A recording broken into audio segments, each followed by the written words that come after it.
What's up everybody and welcome to the channel. Today we're going to take a look at the 2024 Ford Mustang GT Premium.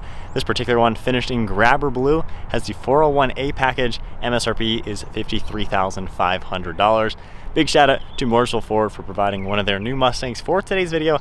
Take a look at their website, linked down below. So 2024 is the new generation, the S650, replacing the S550. It is really sporty looking. Of course, we got that big old V8 underneath the hood. Let's get right into it. Underneath the hood of the 2024 Ford Mustang GT is the naturally aspirated 5-liter 8-cylinder engine. This V8 is pumping out 480 horsepower with 415 pound-feet of torque. It also is paired to the 10-speed automatic transmission. A 6-speed manual is available. It is rear-wheel drive with a limited slip rear differential. 0 to 60 is about 4 seconds with the automatic, 4.3 with the manual. This car runs on a 16-gallon fuel tank, and you can expect 16 miles per gallon in the city with 24 out on the highway, and the overall curb weight is about 3,800 pounds. The overall length is 189.4 inches with a wheelbase at 107 inches. Width is 75.4 and height is 55 inches. Now moving on to the exterior styling with the new generation Ford Mustang. I love the LED headlights. As you can see, they're kind of pulsating now that I'm close to the vehicle. You can also see that triple beam design, which is a really traditional look and looks fantastic for the S650. That leads its way to the center grille, finished off in all gloss black. We have the chrome pony logo right in the center with all of your openings to provide cooling to the radiator. Down below, we have more of a plastic color with the safety sensor with more openings, and then you have a trim piece on the far side. Nice sharp body lines throughout the front bumper, and I like how the chin spoiler has this black texture to it. Overall, it's unmistakably still a Mustang, has a great look for the front end. I definitely like the updates. I especially like the heat extraction vent right in the center. That's a really good touch, especially for an 8-cylinder motor underneath the hood. Has a really good look all around. Being that fastback muscle car, you still have that really large front end, and then the whole thing slopes down into the rear end to keep the character alive for a muscle car.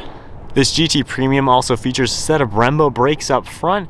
You have a set of 19-inch wheels finished in a silver color, sharp body lines surrounding the wheel, and then a nice satin silver for the 5.0 badge.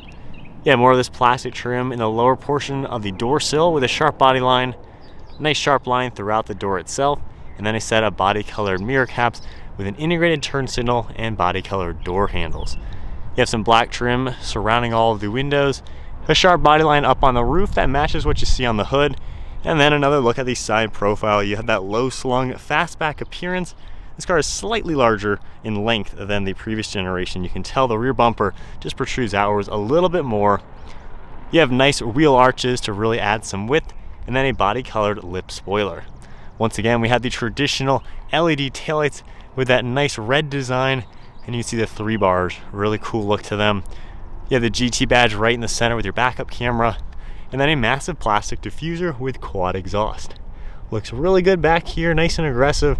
Reverse light right in the center, and overall the Mustang is unmistakable, very classic design. Moving to the key fob, we get lock and unlock, remote start, trunk release, and then of course the pony badge on the back. But go ahead and lock it, and then double tap the remote start. Let's hear that V8.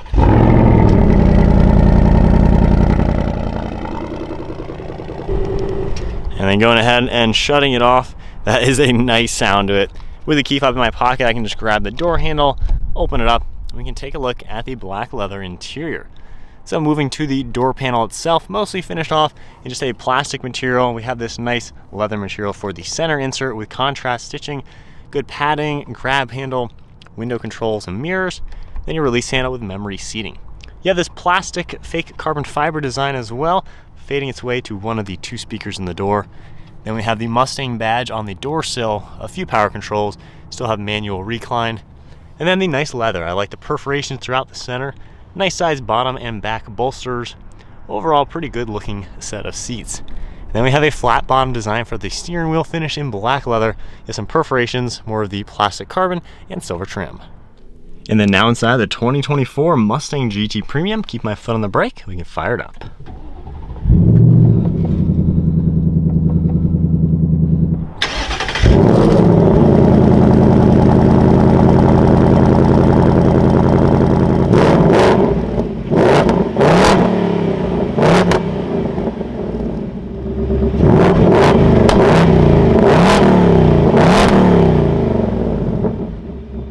Taking a look at the gauge cluster, we have the massive digital display right in the center with your tach and speedometer, quite a few vitals, and then information in the center. On the right side of the steering wheel, we have volume controls, your steering control, and then a few more icons. We can easily adjust the different ways you want the steering to feel. And then if I scroll up and down, we can configure a few things and see all sorts of different information within the car. On the left side, you're going to see cruise control settings along with your drive mode. So if we go ahead and toggle all of your drive modes, you have a really cool design. For your normal mode, you get a cool sport mode, all these different graphics, and it will translate into a different gauge cluster itself. So if we let that do its thing, track mode has that massive tachometer, which is really nice to see. Going back into sport mode now, we'll have a little bit different design. Got to take a little bit of time to let everything do its thing, but nonetheless pretty cool to see all these different drive modes, drag strips, slippery, custom mode, back into normal. Also along that, you're going to see steering wheel mounted paddle shifters, the stock on the right for windshield wipers, turn signal stock on the left side, and then headlights down below. You're going to see some vinyl material with stitching, more of that plastic carbon, and the actual gauge cluster is one massive screen. It's divided into two separate screens within the bezel. Honestly, in person, it looks really good. I like it quite a lot. On the far right side, you have the Mustang badge and then more of this carbon fiber look material. And then the center screen here is pretty easy and configurable. Climate controls are always going to be down below. We have our heated seat icon along with the ventilated seats that will pop upwards. You can turn things on and off for your different temperature, steering wheel, auto, and fan speed. So basically you tap anything and it just kind of pops up on the screen. You have this control in the center as well to see the different zones you can adjust. We can of course turn that back on and off, and then a few more controls down below. Exiting out of there, back to our main screen. This is kind of what you're going to expect on any of the typical Fords. We have the home icon on the top left. Getting to this screen, you can see navigation, a few more things, and then on the right side, if we tap into settings, you're going to see all the settings within the car popping up.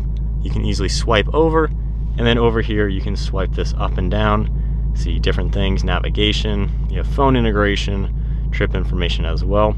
And then on some of these you can just swipe it over and it will swap onto the screen. Back to the home screen, if we go into features now, you're able to see a few different things that are going to pop up. Hitting My Mustang, you can see track apps, so acceleration timer, brake performance, all of that. You have your line lock, auxiliary gauges as well, which is a great touch for performance driving. The custom drive mode, you're able to adjust how you'd like the car to operate in different drive modes themselves. And then we have the color and then the theme. So this is all the gauge clusters that we just saw. So you can customize it, really design it how you'd like. Of course, you have your column screen and then even a Fox body design, which is a pretty cool design. So going back all the way to home, we also have some apps you're able to take a look at, and you have Android Auto and Apple CarPlay. Going into reverse now, you have a good sized backup camera, all of your parking sensors as well, and then back into drive. 2 air vents down below, some shortcuts here as well for the engine start stop. The pony badge, if you tap that, it goes right into here where you're able to adjust all of those.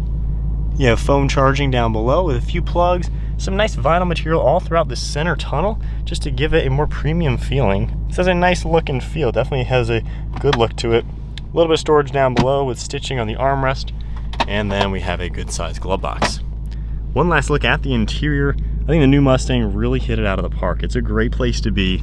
Pretty good use of materials. I wouldn't mind real carbon instead of plastic. But aside from that, this is a pretty cool interior. Recaro seats are also available as a standalone option. Nice design for the black fabric. And then even up top, we have a sunglass holder, dome lights, and a frameless mirror. Moving on to the back seat space, you can grab the handle on the back side of the seat itself, manually pop that open, and then we can just slide this forward just a little bit. Worth noting, the seatbelts have a cool stripe to them as well. And then in back, you have 2 bucket seats with some nice stitching, all the same leather material with the perforations in the center as well. So sitting now in the back of the Ford Mustang, putting the driver's seat back as well. Obviously, it's like an inch or so more forward than where I would be sitting. It's decent back here. I mean, you can certainly use it as a back seat. If you kind of straddle the seat a little bit and slouch, I mean, your head can somewhat not touch the glass. It's a coupe. Obviously, this is not a sedan or an SUV. It's nice that you do have the practicality in a Ford Mustang to where you could fit 2 people back here in a pinch if you need to, use it as storage or something like that. So nice enough to have the space, not the greatest place in the world to be, but you can at least manually get those and then climb your way out. On top of that, these seats will fold down. You have a strap back here you can pull, and you're gonna get extra space and room into the trunk. Moving on to the trunk space, there is a button on the rear bumper. You can pop this. Of course, you have the button on the key fob as well.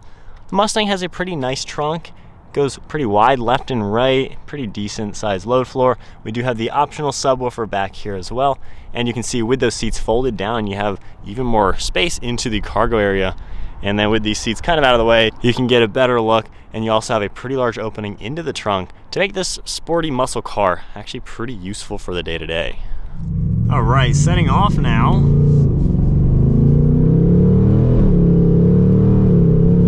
In the Mustang GT. Obviously, you gotta love the V8. I mean, that is just an American muscle engine underneath the hood. So it's awesome to see Ford still giving us what we want, a big V8. Sounds amazing with the exhaust in the track mode.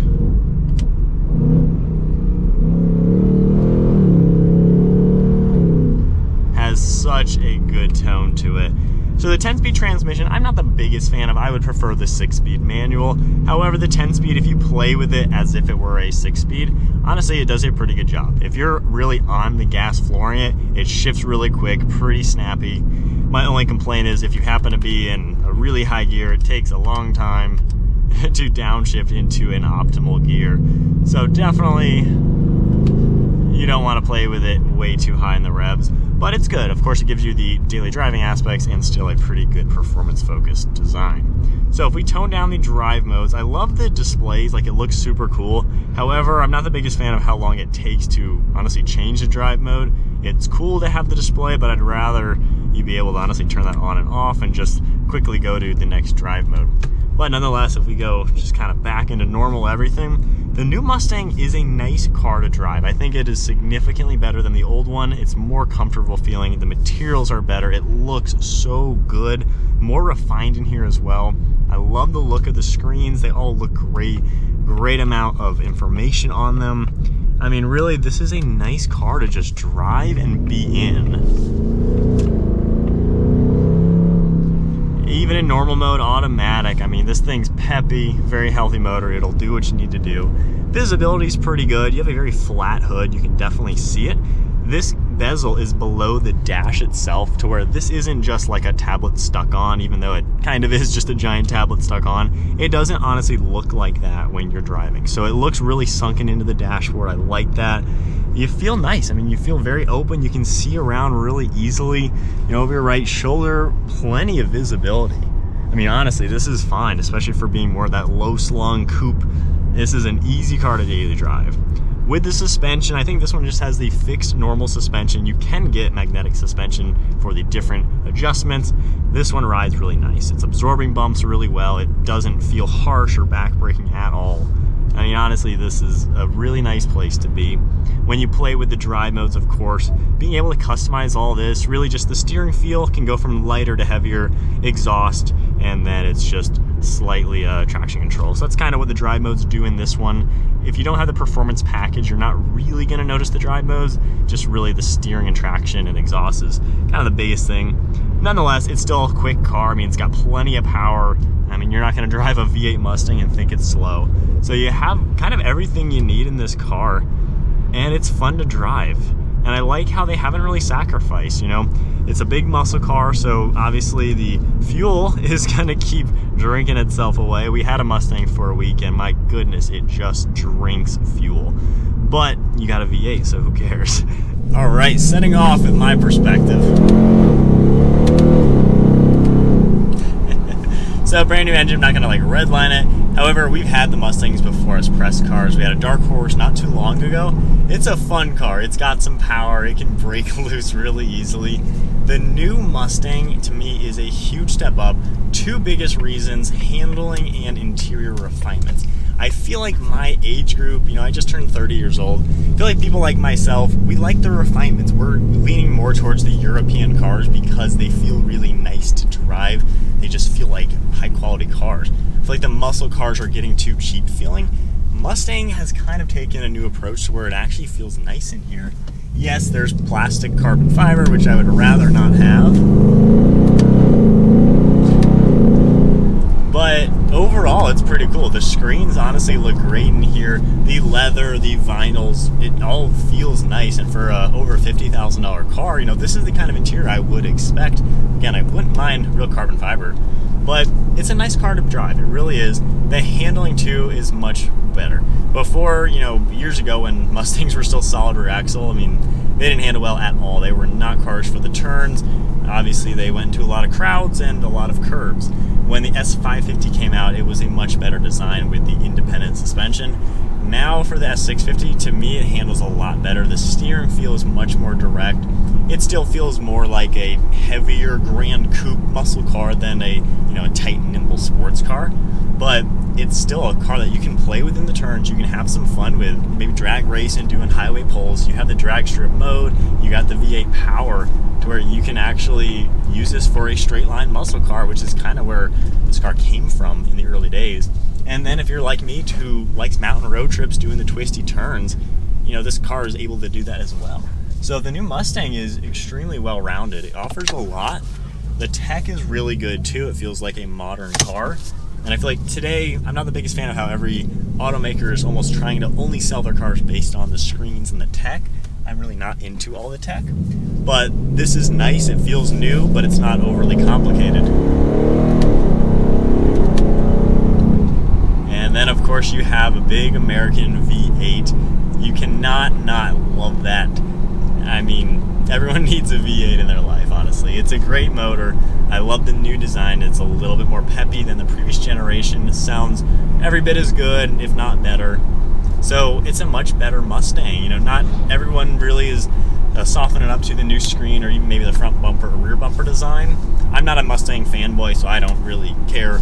Either way, I'm not going to get too invested into the Mustang, but I do like the improvements over driving the previous generation. It really is a nicer car, and it just feels like a really good interior to be in. This is something that I would want to spend hours in, racking up miles and just experience this car.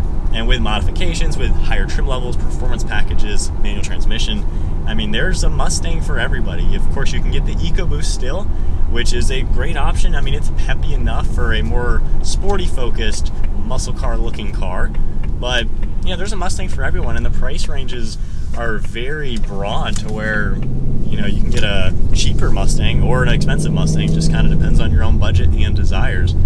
So for me, I think the new Mustang is a good way to go if you're looking for that muscle car fun factor. It has all of what we like in a raw muscle car, but it still is a nice normal car at the end of the day that you can just use like normal, pretend you're in a basic rental car, and then crank it up with a few buttons, and all of a sudden you're in a fun, loud muscle car. So we will also see with the competition what Chevy and Dodge does. I know the new Challenger and Charger are going to have an inline 6 and EV, no V8, and we don't know if a Camaro will exist anymore. So Ford is doing what the consumer likes, I think, and this is certainly a worthwhile muscle car to take a look at, as I hopefully don't run out of gas now that I've shut it off. Anyways, okay, too much tech sometimes. Anyways, hope you guys enjoyed today's video, the 2024 Mustang GT Premium. Big shout out to Marshall Ford for providing this muscle car for today's video. Take a look at their website linked below. I'll see you all in the next video.